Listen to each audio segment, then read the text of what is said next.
Hello friends, welcome to my channel. आज की हमारी इस नई वीडियो में आप सभी को स्वागत है।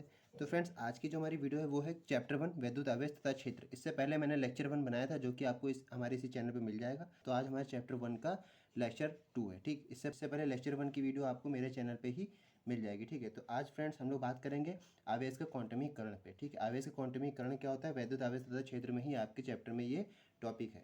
तो आवेश का क्वांटमीकरण कैसे किया जाता है, इससे पहले वाली इंपॉर्टेंट डिफिनेशंस मैंने आपको लेक्चर 1 में सब पढ़ाई हुई थी। ठीक है, आप उस पर जाकर देख सकते हैं। अगला नेक्स्ट टॉपिक है आवेश का क्वांटमीकरण। आवेश का क्वांटमीकरण कैसे किया जाता है और क्या होता है, इसको हम लोग आज थोड़ा डीपली समझेंगे। ठीक है, सबसे पहले थोड़ी सी छोटी सी डिफिनेशन पढ़ लेते हैं। सभी मुक्त आवेश परिमाण में आवेश की मूल इकाई ई के गुणज में होते हैं। मतलब कहने का मतलब क्या है कि जो सभी मुक्त आवेश, जितने भी आवेश होते हैं मुक्त आवेश में, आवेश की कुल मूल इकाई के ई के गुणज में होते हैं।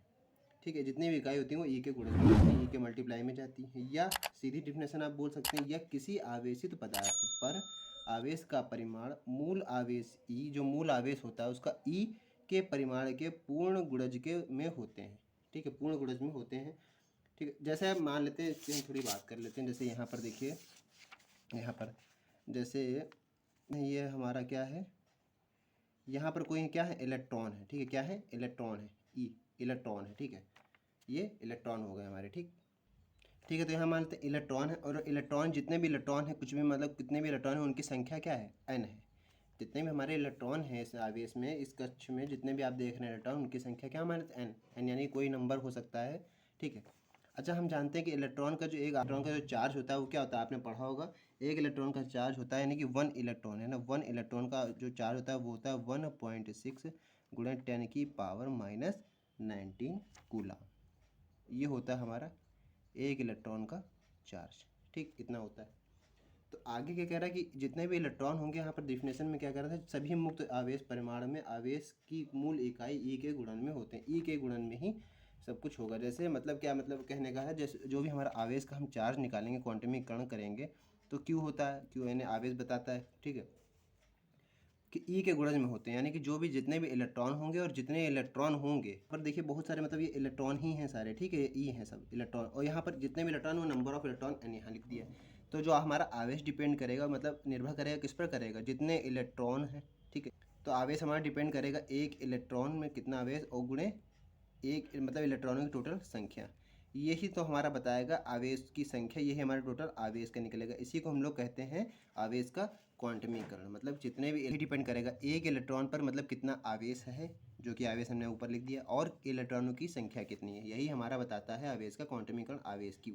ठीक है, फिर से समझ लीजिए, क्यू बराबर एन ई हम लोग क्यों लिखते हैं। जैसे यहाँ पर देखिए डिफिनेशन मैंने लिखी हुई है, मैंने क्यू बराबर एन ई। एन ई क्यों लिखा, क्यू यानी कि क्या है, हमारा आवेश है।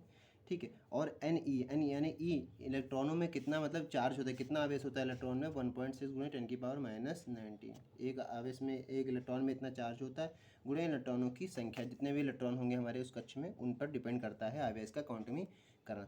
सीधी लैंग्वेज में आप इस तरह से भी, ये देखिए या लिख के मैंने डिफिनेशन लिखी। इसी तरह आपको हर टॉपिक का नोट्स मिलेगा। अगर चैनल पर नए हैं तो एक बार चैनल पर जुड़ जाइए और अच्छी तरीके से अपनी पढ़ाई चालू कर दीजिए।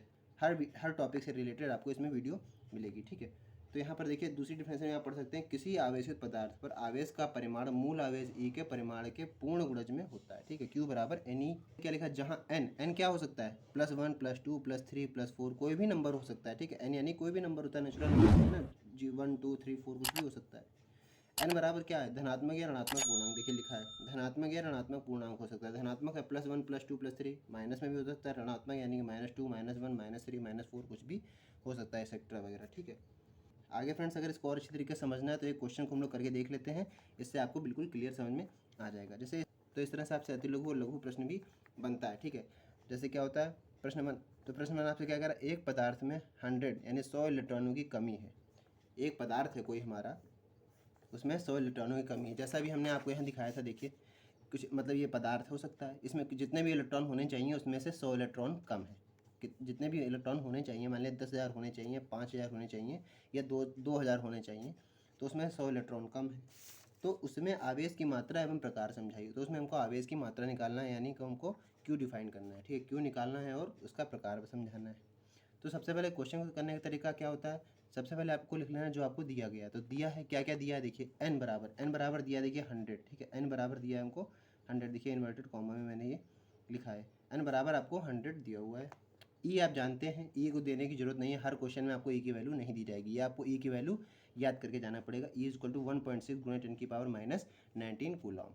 ठीक है, क्या बचा, एन दे दिया गया, ई दे दिया गया, क्यू बचा है, क्यू की क्वेश्चन मार्क लिखेंगे, Q equal to question mark. यानी कि अब आपसे आपके मन में एक चीज़ सवाल उठ रहा होगा कि आपने ये तो रिलेटेड कोई फॉर्मूला पढ़ा होगा। देखिए यहाँ पर लिखा है क्यू बराबर एन ई, यही तो आपने पढ़ा है फॉर्मूला। तो ये क्या निकालना है, क्यू निकालना भी था, चूंकि क्या होता है, सूत्र होता है हमारा क्यू बराबर एन ई, ये सूत्र होता है। इस तरह से आप लिखेंगे, हर क्वेश्चन में आप करेंगे सूत्र तो आपको याद रहेगा, क्यू बराबर एन ई। क्यू बराबर एन की वैल्यू रख देंगे 100, ठीक है, और ई की वैल्यू रख देंगे 1.6 गुणे 10⁻⁻19। ठीक है, तो क्यू बराबर क्या हो जाएगा, यहाँ पर देखिए अगर 100 को हम लोग क्या लिख सकते हैं, 10⁻2 लिख सकते हैं। यहाँ लिख दिया मैंने, गुणे 10⁻⁻19 को पहले लिख लिया, गुणे 1.6 लिख दिया। ठीक है, तो क्या, तब यहाँ क्या आएगा, क्यू बराबर 1.6, ये जो यहाँ पर था यहाँ मैंने एज इट इज बिल्कुल उसी तरह उतार दिया, गुणे 10⁻⁻17 कैसे आएगा। देखिए ये +2 है और ये -19 है, ये आपने पढ़ा होगा कि मतलब जो गुणे में क्या होती है, घातें जो हैं सॉल्व होती हैं, जुड़ जाती हैं या घट जाती हैं। तो यहाँ पर क्या प्लस माइनस माइनस, तो -19 और +2 क्या हो जाएगा, -17, तो हो जाएगा 10⁻⁻17 कूलम।